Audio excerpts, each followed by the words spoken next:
नमस्ते। चलिए आज बात करते हैं एक ऐसी चीज की जो हमारी दुनिया को रोशन करती है। लाइट यानी प्रकाश।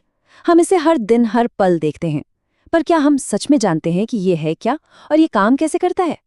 आइए इस चमकदार रहस्य से पर्दा उठाते हैं। तो सबसे पहला और सबसे जरूरी सवाल, ये लाइट, ये प्रकाश आखिर है क्या चीज? क्या ये कोई लहर है या फिर छोटे छोटे कणों का एक झुंड या कुछ और ही? सदियों से वैज्ञानिक इसी सवाल का जवाब ढूंढने में लगे हैं। देखिए, इसे समझने का सबसे आसान तरीका ये है कि लाइट असल में एक तरह की एनर्जी है, ऊर्जा है। ये कोई ठोस चीज नहीं है जिससे हम छू सकें, बल्कि ये तो वो चीज है जो हमें देखने में मदद करती है। सोचिए, जब लाइट किसी सेब से टकराकर हमारी आंखों तक पहुंचती है, तभी हमारा दिमाग हमें बताता है कि हाँ, ये एक सेब है। अच्छा, तो अगर लाइट एक एनर्जी है तो सवाल उठता है कि ये आती कहाँ से है? इसके स्रोत हमारे चारों ओर हैं और इन्हें हम मोटे तौर पर दो तरह के ग्रुप्स में बांट सकते हैं। एक तरफ तो हैं वो सोर्सेज जो हमें नेचर से मिलते हैं, जैसे हमारा धधकता हुआ सूरज, रात में टिमटिमाते तारे और यहाँ तक कि तूफान के वक्त आसमान में कड़कने वाली बिजली। ये सब नेचुरल सोर्सेज हैं। और दूसरी तरफ है हमारी बनाई हुई चीजें, जैसे बल्ब जो रात को दिन बना देता है, या एक मोमबत्ती जो अंधेरे कोनों में भी रोशनी भर देती है। ये सब मैन मेड हैं, मतलब कि आर्टिफिशियल सोर्सेज। अब ऐसा नहीं है कि लाइट बस यूं ही कहीं भी घूमती रहती है। नहीं, इसके भी अपने कुछ नियम हैं, कुछ कायदे हैं जिनसे ये चलती है। और इन्हीं नियमों की वजह से हम अपने आसपास होने वाली कई दिलचस्प चीजों को समझ पाते हैं। चलिए, इसके कुछ खास गुणों को देखते हैं। सबसे पहला, लाइट हमेशा एक सीधी लाइन में चलती है, एकदम लेजर बीम की तरह। दूसरा, ये शीशे जैसी चिकनी सतहों से टकराकर वापस लौट आती है। इसे ही हम रिफ्लेक्शन कहते हैं।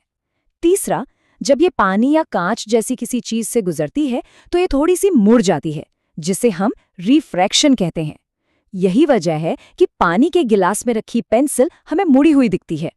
और आखिर में, जब लाइट के रास्ते में कोई चीज आती है तो ये उसकी परछाई यानी शैडो बनाती है। अब जरा एक मिनट के लिए सोचिए, क्या होगा अगर ये सारी रोशनी, ये लाइट अचानक से गायब हो जाए? हमारी दुनिया कैसी दिखेगी? क्या क्या वो होगी भी? सोचिए जरा, अगर एक पल के लिए सूरज, तारे और हमारे बनाए हुए सारे बल्ब सब बंद हो जाए तो क्या होगा? ये सिर्फ अंधेरा होने की बात नहीं है, ये तो हमारे वजूद से जुड़ा सवाल है। नतीजे जो होंगे वो हमारी सोच से भी कहीं ज्यादा भयानक होंगे। पहली बात तो ये कि हम कुछ भी नहीं देख पाएंगे, सब कुछ अदृश्य हो जाएगा। दूसरी बात, ये दुनिया पूरी तरह से बेरंग हो जाएगी, क्योंकि रंग तो असल में रोशनी का ही एक खेल है। और सबसे जरूरी बात, जिंदगी ही मुमकिन नहीं होगी। पौधों को जिंदा रहने के लिए सूरज की रोशनी चाहिए, और हम सब कहीं न कहीं पौधों पर ही तो निर्भर हैं। तो मतलब साफ है, लाइट सिर्फ देखने में हमारी मदद नहीं करती, ये तो जिंदगी का इंजन है, वो बुनियाद है जिस पर हमारा पूरा वजूद टिका हुआ है। लेकिन रुकिए, लाइट का एक और सीक्रेट है, एक ऐसा राज जो हर दिन हमारी आंखों के सामने होता है, और वो है एक छिपा हुआ इंद्रधनुष। ये जो सूरज की रोशनी हमें सफ़ेद या हल्की पीली सी दिखती है ना, वो दरअसल वो है नहीं जो दिखती है। इसके अंदर तो रंगों का एक पूरा खजाना छिपा है, जो बस सही मौके का इंतजार कर रहा है बाहर आने के लिए। असल में जो सफेद रोशनी हम देखते हैं वो 7 अलग-अलग रंगों से मिलकर बनी है। इसे याद रखने का एक आसान तरीका है विबगियोर, यानी violet, indigo, blue, green, yellow, orange और रेड। अगली बार जब कभी इंद्रधनुष दिखे तो याद रखिएगा कि वो बारिश की बूंदें हैं जो सूरज की रोशनी के इन छिपे हुए रंगों को हमारे लिए खोल रही हैं।